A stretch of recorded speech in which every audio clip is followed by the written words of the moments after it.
It's all covered in today's China Truths. I live on the 35th floor of a high-rise building.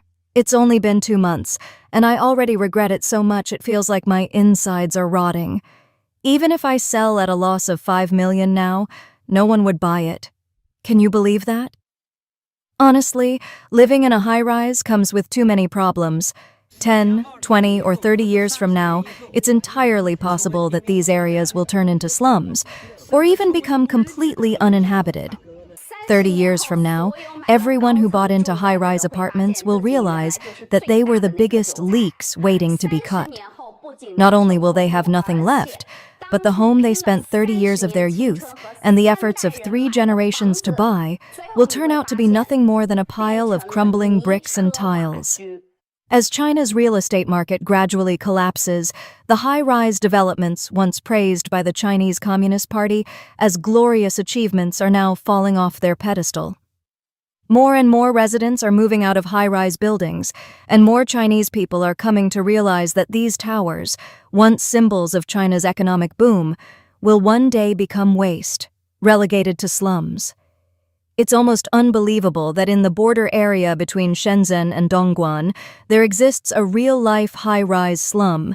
It's a residential complex with a garden in Guanjingtou, Dongguan City, built in 1993, barely over 30 years ago.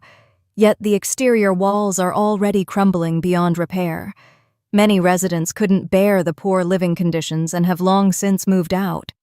Walking into this area, a sense of decay and dilapidation hangs in the air. It feels like stepping into a slum. It's frightening to imagine what these high-rise buildings, now dozens of stories tall, will look like 30 years from now. High-rise buildings have a fatal flaw that guarantees they won't end well. Something land sellers will never tell you, and definitely not the developers. What is this fatal flaw? It's that in the future, no one will want to buy high-rise apartments. This is the inevitable result of economic, historical, and external factors combined. I used to think high-rise living was great, so I rushed into buying one. But the reality is, the higher the floor, the bigger the problems. First, maintenance is extremely difficult, and the repair costs are sky-high. Right now, we may not fully grasp how serious the issue is, because most high-rises in big cities are still under 20 years old and haven't started showing major problems yet. Although many buildings in China are technically designed to last 50 years, in reality, signs of deterioration start appearing after just 25 to 30 years. Peeling walls, low water pressure, cracked pipes, aging electrical systems and elevators. And because these are high-rises, repair costs are even more outrageous. It's a bottomless pit. Imagine how expensive it is to repair a 5- or 6-story building, let alone one that's 30 or 40 stories high. The residential maintenance fund is nowhere near enough to cover these costs. These kinds of safety risks are completely unsuitable for working-class people like us. Living high up feels like stepping on clouds. I'm constantly in a fog, especially those open-air corridor walkways. Just looking at them gives me the chills. Let me show you the railing along those corridors. It's ridiculously low. Just standing there and looking down makes my legs go weak. Can you imagine how dangerous it is if a child plays up there? It's terrifying. I have several young children, and they run out there to play every day. The moment they even try to climb that pathetically low railing, I get a shiver down my spine. The safety risk is enormous. And on days with strong winds or gloomy rainstorms, rainwater lashes in violently, and the floor becomes as slippery as ice. In the winter, when it snows, every step you take could be a slip. My spouse and I, both full-grown adults, have slipped and fallen over 10 times during winter. Can you imagine that? It scares me to death. Living on the 34th floor? My God, it feels like the whole building shakes. It's like living in hell. Look at these kinds of high-rise buildings. They're suffocatingly dense, truly oppressive to live in. Let me tell you a story. In Shijiazhuang, there's a 16-story building built in 1986. It originally had 2 elevators, but now only one still works because they're so old. If both break down, there's nothing left to use. And right now, out of the 16 floors, only the buttons for floors 1, 6, 9, and 15 still function, and even those often malfunction, trapping people inside the elevator. Beyond elevator issues, there are serious fire hazards and water leaks due to aging electrical wiring and plumbing systems, not to mention failing water pumps and sanitation systems. That's why nowadays, most of the residents in that building are elderly. The younger people who could afford it have long since moved out. So why don't they just replace the elevators? Well, for a property with a 70-year ownership term, you'd need to replace the elevators at least 3 times, and each elevator can cost several $100,000. Because the infrastructure of these high-rises has deteriorated so badly, the people who had money have already moved away. Those who are left can barely get by, and raising funds for repairs is nearly impossible. What about the maintenance fund? With today's inflation, the maintenance fees you paid years ago won't even cover the labor costs in the future. Then can I just wait for the building to be demolished and get compensated? You have to understand, developers are businessmen. Demolishing a 6-story building and replacing it with a 30-story one makes a profit. But tearing down a 30-story building, they'd have to build 60 or even 70 stories just to break even. An elderly resident shared in an interview, "I live on a high floor, and the thing I fear most is fire. I feel that if a fire breaks out, I'll have no way to escape. I can only wait to die." One time I heard there was a fire in the neighboring unit. I broke out in a cold sweat, hurriedly gathered a few important things, and got ready to flee. But then I realized the elevator had stopped working, and the staircase was filled with smoke. There was no way down. All I could do was stay inside and wait for rescue. I think that was the most terrifying moment of my life.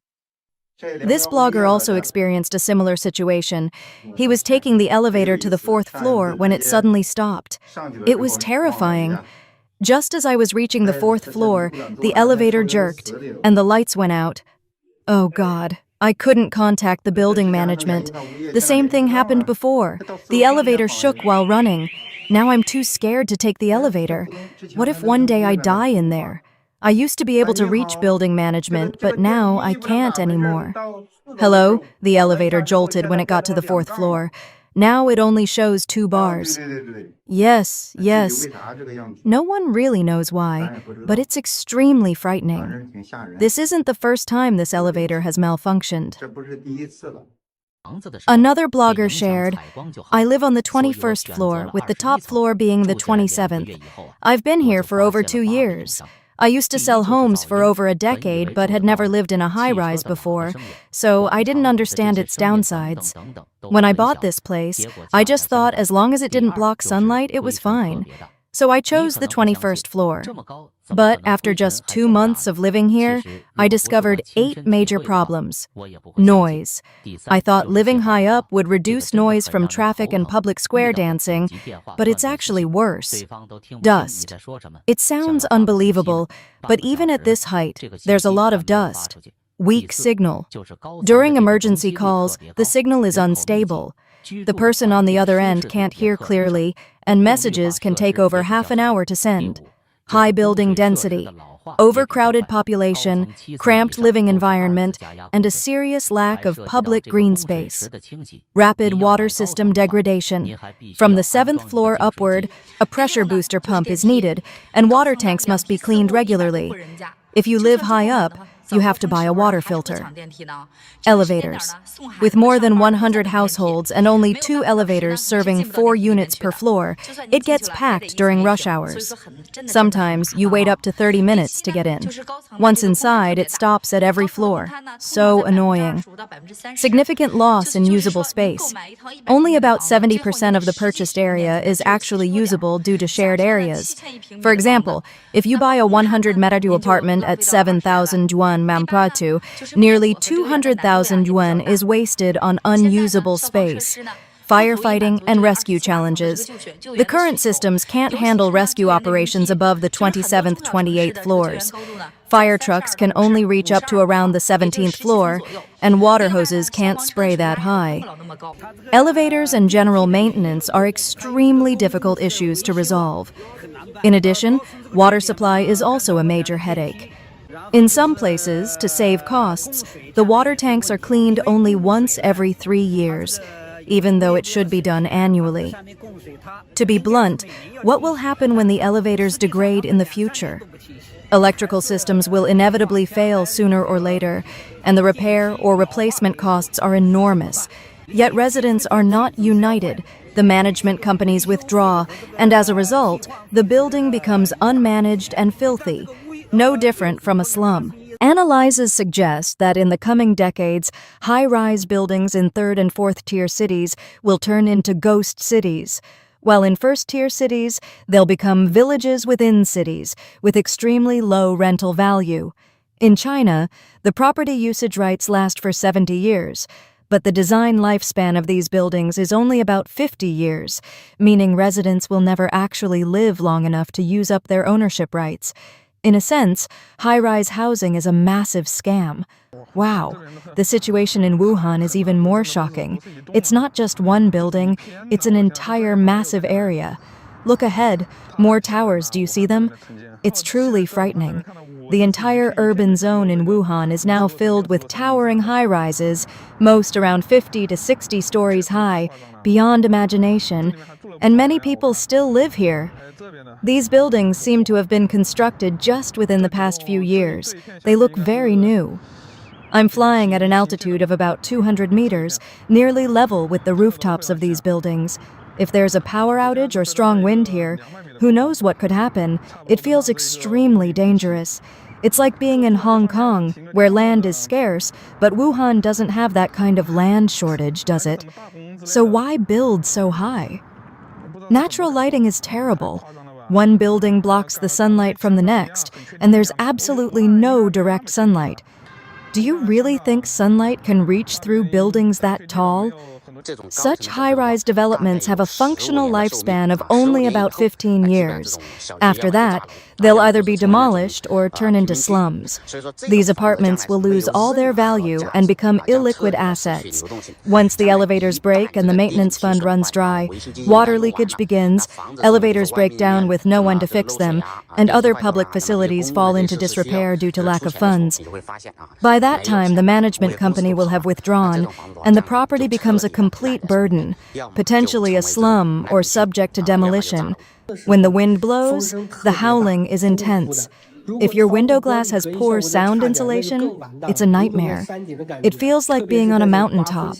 Especially during heavy rain and thunderstorms, the sound of the wind is like a hurricane in a disaster movie. The entire building shakes. It feels like it's about to collapse. When lightning strikes, it feels like it's about to hit your head. People with heart conditions or high blood pressure would find it unbearable. Economist Ying Rui believes that the massive profits behind high-rise buildings are the real reason why governments and real estate developers are racing to build upward. He said that, in reality, there's no need to build so many high-rises. Why build so many? Simply to extract a lifetime's worth of money from the public in just a few years. This behavior is essentially spending 20 years of future development in advance. From now on, cities will only be able to focus on urban renewal. If they keep building, there won't be anyone left to live in them, just empty shells. In fact, there are already a ton of abandoned buildings. Yet people keep saying, new homes are selling out fast. The truth is, these new homes have become inventory, and the volume of unsold inventory is only increasing. I advise those thinking of selling their homes to cash out quickly, travel abroad, broaden their horizons, and focus on building their careers. Don't assume that high-rise buildings in today's cities are normal. Let me tell you, they're anything but normal. Don't think that an ordinary apartment in Beijing or Shanghai is really worth 10 million yuan. Once you go abroad, you'll realize it's not worth that at all. 30 years later, everyone who bought high... I knew housing in Hegang was cheap, but I didn't expect it to be this cheap.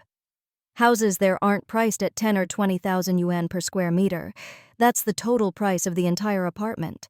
Some new buildings cost only 15,300 yuan in total, which means about 153 yuan per square meter. Have you ever heard of such prices? I was completely shocked. Property prices in northeast China have dropped to just 153 yuan per square meter. Can you believe it? You heard that right. Today, let's take a look at a brand new apartment selling for just over 10,000 yuan. The total price? Around 12,000 yuan for a 65 square meter unit. As you walk in, there's the kitchen on one side, a spacious living room, a south-facing bedroom, and a bathroom. A one-bedroom, one living room, one bathroom apartment. The whole place costs only 10,000 yuan. It's unbelievable. Are houses really worth so little now? This is literally a cabbage-priced home, unbelievably cheap. When housing prices reach this level, ordinary people might finally be able to live in peace and stability. But this isn't just happening in Hegang. Following the collapse there, similar cabbage-priced apartments have appeared in Jixi, Heilongjiang province, with homes selling for just 10,000 yuan per unit. Reports say that such low prices are now spreading across many parts of China. In Baoshan district, Shuangyashan city for example, some apartments cost as little as 9,000 yuan. These are top-floor units around 60 square meters, with 2 bedrooms and a living room, complete with heating for winter and nearby facilities like restaurants, clinics, supermarkets, and bus stops. Even in Anshan, Liaoning province, videos show local bloggers visiting housing projects where apartments cost only 10,000 yuan each. Inside, the layout includes a small entry area, kitchen, and a large master bedroom, all for less than the price of a smartphone. Depending on the floor, the cost ranges from 10,000 yuan for the top floor to around 20,000 yuan for lower floors. Schools and supermarkets are nearby. Nothing is missing. Local residents explain that there are simply too many buildings and too few people. In Shuangyashan, some homes sell for less than 10,000 yuan, even as low as 9,000 yuan when owners are desperate to sell. Renting is equally cheap. 1 year costs only 2,500 yuan. With local salaries of around 2,000 yuan a month, people say they can live comfortably, eat well, and still feel a high sense of happiness. In Daqing, a 50 square meter 2-bedroom apartment can be bought for just over 10,000 yuan in total. The layout is decent, with front and back balconies and good sunlight. Homes that once cost over 1 million yuan are now selling for 1 or 2% of their former price. It's a crash no one could have imagined. One man said his friend bought a home in 2018 for 3 million yuan. Its value dropped to 2 million, then 1.5 million, and now it's below 1 million. A loss of over 2 million yuan in just 5 years. Everything he earned from his business is now gone. Real estate in China has completely collapsed. Housing bureaus are empty. No one wants to buy anymore. Prices are plummeting too fast, and people simply can't take it. Once, people stood in line to buy houses. Now they're lining up to sell them.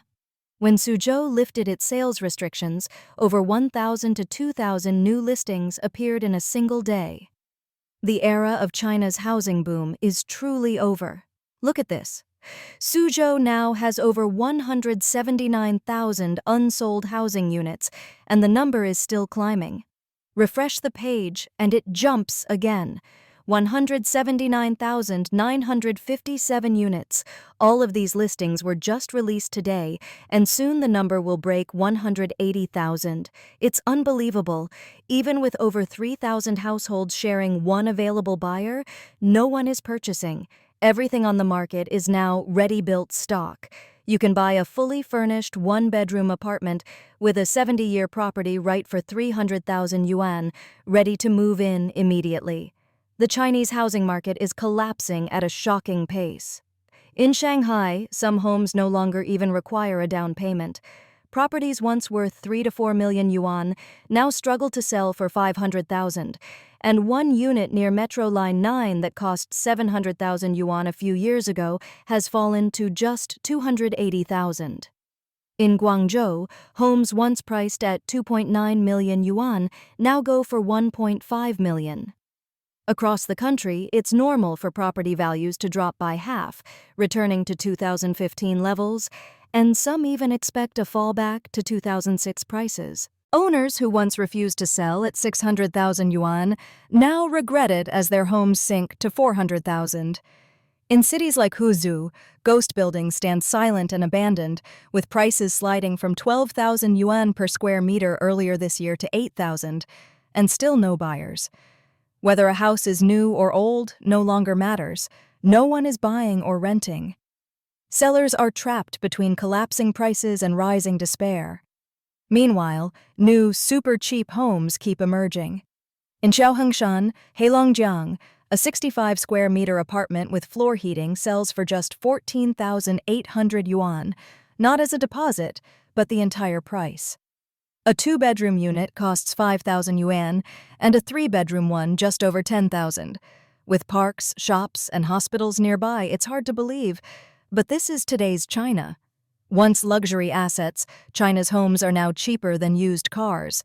Giants like Evergrande and Country Garden have fallen, leaving ordinary buyers to bear the losses. The dream that property would never lose value has collapsed after the pandemic. Even coastal treasures have lost half their worth as the economy slows, jobs vanish, and savings shrink.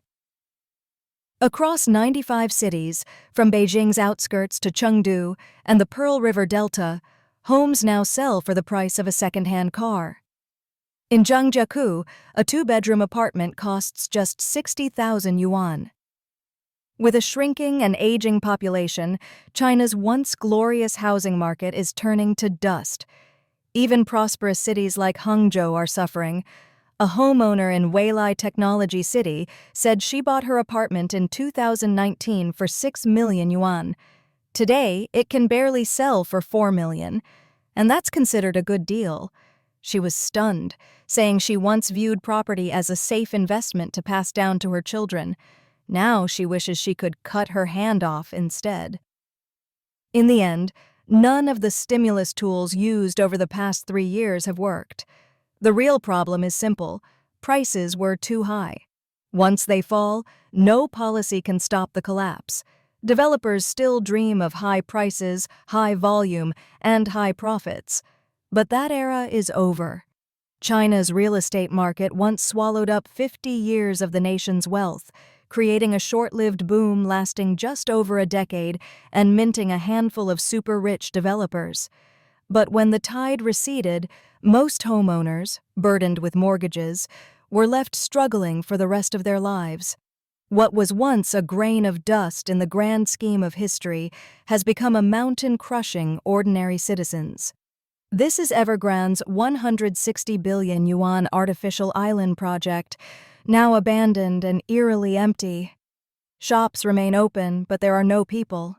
I went to island number 1, planning to browse some clothes at the outlet mall, but as I walked in, I realized the place felt frozen in time, like someone pressed a pause button. If those few stores weren't open, I wouldn't have dared to step inside. Now I understand why Ocean View apartments here can be rented for just a few hundred yuan a month, because no one lives here. Look, some homes are so worthless now that even if you gave them away for free, no one would take them. Hello everyone, I'm Xiao Zhang from Shandong, a real estate agent working in Taikang, Jiangsu. These days many people say, even if houses get cheaper, don't buy them. Why? Because prices are expected to drop another 50% within 2 years and might keep falling until homes are practically worthless. Across China, there are at least 600 million housing units, enough for 1.4 billion people to live comfortably. Some say even for 7 billion. 6 years ago, people were lining up to buy houses. Now, they're lining up to sell them. Back then, buyers chased after homes, willing to pay extra just to secure one. Today, it's the sellers chasing after buyers, slashing prices to the bone, and buyers still say, let's wait a bit longer. 6 years ago, people bought homes to earn more. Now they sell to lose less. The wheel of fortune turns, and heaven spares no one. House prices have collapsed like a deflated balloon, dropping endlessly. Those who didn't buy homes years ago now feel lucky, while those who scraped together every penny to purchase one are left crushed by debt and regret. Once, buying property meant security. Now, it means humiliation. People whisper behind your back, calling you foolish for buying at the peak. The 10,000 yuan houses across northeast China reveal the devastating aftermath of the real estate collapse. Even in the powerhouse province of Guangdong, 5 cities, Shanwei, Heshan, Jieyang, Heiyuan, and Qingyuan, have already turned into Hegang, a phrase now used to describe cities where housing prices have crashed to rock bottom. Please share your thoughts in the comments section below. We will keep reporting on the COVID surge in China, so don't forget to subscribe to our channel and turn on the notification bell to get the latest videos. And thank you for tuning in.